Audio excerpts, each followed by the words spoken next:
Summer Games Fest is coming. I'm gonna come. And like every other one before, there's an expectation to see some brand new games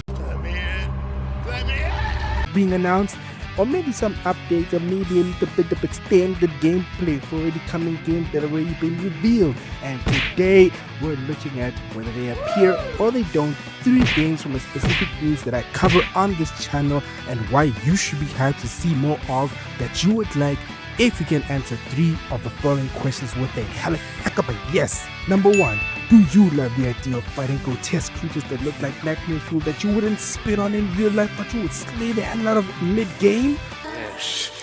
Number 2, do you enjoy traveling worlds in any game while popping some really good music to lift you through the whole experience? Yes. And number 3, finally and certainly definitely not the most least, do you enjoy being in control of the hottest and still the most tech-ass chicks in gaming right now, mastering the art of good gameplay and eye candy? Yes. Let's hop right into the first play around the corner, Stellar Blade for PC. Quick note, I'm gonna keep this as summarized and as less yappy as possible, but knowing myself, I talk a lot, so yeah, I'm gonna release like full-length videos for each of these games as they're closer to their release dates. But let's start off with Stellar Blade for PC. Now let's hop right into performance, which is astounding, bro. I love the fact that Shift Up is casting a metaphorical net for like a lot of people, in the sense that like you don't need like an ultra powerful PC to play Stellar Blade. My god, I love that, bro. I love it when game developers know how to optimize their game, from the size of the game to what requirements you need to play the game, to how well the game plays with like these really good frame rates. I love it, man. Big ups to Shift Up in this regard, because you know what happens a lot, especially when it comes to PC gaming. It doesn't matter how much of a on steroids or crazy ass PC, man. You could have freaking Tony Stark's Iron Man suit as your PC, bro, but if a game developer makes a game as an asswipe, as shit, as butts, literal butts, the game won't work well, man. And that's one thing I've always hated about PC gaming that stopped me from getting into PC gaming, because I just hate how like I don't give a fuck about PC gaming like Ports has just been in the gaming industry as of recently. So it's good to always have like, developers like Shift Up give you that confidence, because I'm about to build a gaming PC on my own, so I can repurchase Stellar Blade and just play it like, in the best way possible on PC. Now, moving on to, I have never seen so many people go this crazy over a demo. Bro, the game comes out when? Wednesday 11. Next week Thursday, next week Wednesday. People are already cooking, bro. People are already waiting in line, metaphorically speaking. Like, people are already cooking up mods for when the game comes out. And that's the thing. Up has literally made like bro, there are gonna be a ton of mods within the next couple of months, not even years, months of this game being released. I can already see it now. And the mods are fantastic, if I can tell you that. The mods are fantastic. Bro, every time I go on Twitter and I refresh the page, there's always like something. There's always somebody making something, bro. I've seen Eve with this really hot tattoo, suit with claws on it. I've seen her like in some of the biker thing. I've seen her in like multiple outfits thus far, man. Go crazy. Go crazy, modern community. This is one thing I love, bro, about PC gaming. It just doesn't stop. The fun never ends, and you don't have to wait for anybody, bro. While you're waiting for developers, you can create your own fun, and I love it, to the extent that somebody has literally made a model for Taki for the game, bro. If that person can include the sword, Taki's like massive Sephiroth sword, and on top of that include her voice, hey man, I'd even pay good money for that. I would open my wallet right now, as dry as it is. I mean, I'll sing with my toe. But yeah. And overall, just like the general support, Nier Automata. The developers really support their game. And you know what happens when a developer supports their game? You really create the sense of security for the people that you are basically supporting through you supporting this game, to such an extent that now I want to try your other products. I have never been somebody who tries mobile games, like ever. I just don't. I don't know, I feel like there's like a certain limitation when it comes to, as much as mobile gaming is getting good and you can support like games that you never thought you could. I still want a game on like a rig, whether it is a PC, whether it is a console. I want a game on that over my mobile phone. But Shift Up has literally pushed me, and I pushed myself actually into mobile gaming. I've literally recently started playing Nikkei, because one thing I appreciate is that as much as Stellar Blade to a lot of people just ass and tits, clearly those people have never played the game, if anybody ever tells you that, but for the fact that there is actually a storyline and a sense of care for the characters, it shows. I mean, the ass and tits are just the sugar on top. It is actually a good story and good attachment to these characters, and I appreciate that. So yeah, man, that's one of the reasons I'm excited for Stellar Blade PC. Full video coming soon. Subscribe and like for that. Let's move on to Wu-Chang Fallen Feathers. Alright, ladies and gentlemen, now let's talk about Wu-Chang Fallen Feathers. Now, like Stellar Blade, I was initially pulled in by the main protagonist, man. Yeah, you see, you gotta get your main characters right, guys. Like, it's the first point of contact. If you can get that right, then I'm interested in your game. So, like Stellar Blade, like I said, Stellar Blade got me through Eve. Wu-Chang gets me with what's her name again? Bai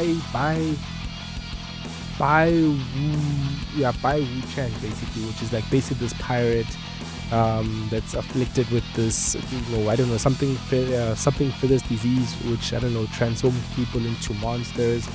And you see, so basically, I think the one thing that really interests me with regards to this game, outside of like just the character designs, right? The enemy designs. The enemy designs from what I've seen so far look really cool. Remember the first point that I made at the beginning of the video, and I was like, there are certain, antagonists, bro, that you wouldn't spit at in real life, but you want to slay the hell out of in game. This is what I'm talking about in terms of Wu-Chang Fallen Feathers. Especially that one boss fight that you had with this one chick. Like, her first stage is like, yeah, she's like this chick, but obviously she's being controlled by something. And in the second stage, she becomes that thing. Pretty cool shit, man. And I also like the fact that it's like, it's a Souls-like, yes, but I feel like I see some elements of hack and slash within it. So, that's a pretty cool balance, challenge and fun at the same time. Don't get me wrong, I love my hack and slashes, but it's always good to have like a degree of challenge, so you're not just blitzing everything, quickly. It just forces you to take time out and encourages like variety. I'm also interested to maybe how they're gonna execute on the whole thing, or maybe this disease that she's afflicted with, because it seems like it can also be a buff in the game. I feel like it's another like devil trigger thing, or another awakening type of thing, transformation basically, that you can enter temporarily and it buffs you. So I'm really interested to see what they do with that. But overall, man, just from what I've read, the setting for this game is like, I don't know, it seems like it's something to do with like Chinese history also. I see that it's like, I don't know, according to what I see from Grok, it's like something to do with the I think it's set somewhere towards the end of the Ming Dynasty or something like that. Correct me if I'm wrong, but yeah, I've always been fascinated with just like any type of like just Asian, history or whatever, like just from being a kid. So being able to play games like this, just exploring all these maybe temples and just the environment, and I'm really looking forward to seeing what Wu-Chang has to offer. But yeah, sexy character. Love it. Last but certainly not least, man, I hope we see this game at Summer Games Fest. I hope we get like a release window, and let that release window be sometime later this year or early next year. Please, I need Tides of Annihilation to come out as soon as possible. But yeah, Tides of Annihilation is basically Devil May Cry for England. Like all the other games, Stellar Blade, Wu-Chang Fallen Feathers, I was initially just visually pulled in. Main character, man. Main character. It is that simple. Get a really cool guy. Get a really cool girl. You got me in. Let's see what the gameplay is about. The story, the environments, the combat. And we'll see those things later. But then that is the fishing point right there. Otherwise, nothing else matters. But anyways, I digress. So yeah, I think one of the main things that really caught me with Tides of Annihilation is the giant boss battles. Now, I've always been of the opinion that the classic God of Wars had the greater combat than the recent God of Wars. Why?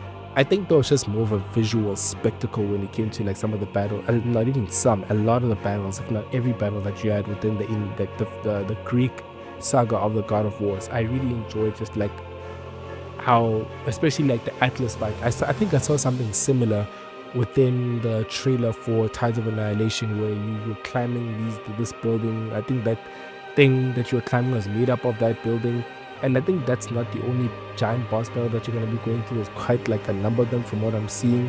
One of the big highlights of that trailer, I thoroughly, hey man, I like fighting big things, man. I like bringing big things down, man. Pause. But yeah, But next thing is just the Final Fantasy 16 type combat. Now I love Final Fantasy 16. I like the idea of the icons in there, like, you know, lesson state being like, you know, Clive can basically swipe between them, the summons basically, and then you can like do a plethora of different, you know, special moves with them. I just always loved Final Fantasy 16's combat, but it was never perfect. And based off of what I've seen of Tides of Annihilation, the little gameplay that they gave us, you can clearly see the Final Fantasy 16 inspirations from that. Now, it's not confirmed that, you know, they caught inspiration from Final Fantasy 16, but I mean, it's very plain to see. I'm interested if they at some point the developers confirm that, yeah, FF16 is what inspired us. I want to see if they made any improvements to that combat, because what actually happens is, you know, inspiration inspires inspiration. Yeah, you know, people inspire, you know, are inspired by other people. So maybe when Final Fantasy 17 comes out, you know, the Tides of Annihilation improvements could be, you know, put into that, and, you know, it becomes a better thing, better combat, essentially, improvements, you know, over time. So, and also this adds on to this whole return to hack and slash that I've been seeing in gaming recently, but I digress. Yeah, it reminds me of Final Fantasy 16's combat, of which I really enjoyed. So I already know that, you know, I'm starting on a surface level, and I'm like, yeah, you know, we're getting into a really good, like, you know, summon this night, summon that night, then summon that night, and then spam. We're gonna be spamming all over these nights, bro. But yeah, it really does remind me of that. And another thing just to compliment, just the whole idea of juggling, you know, juggling opponents.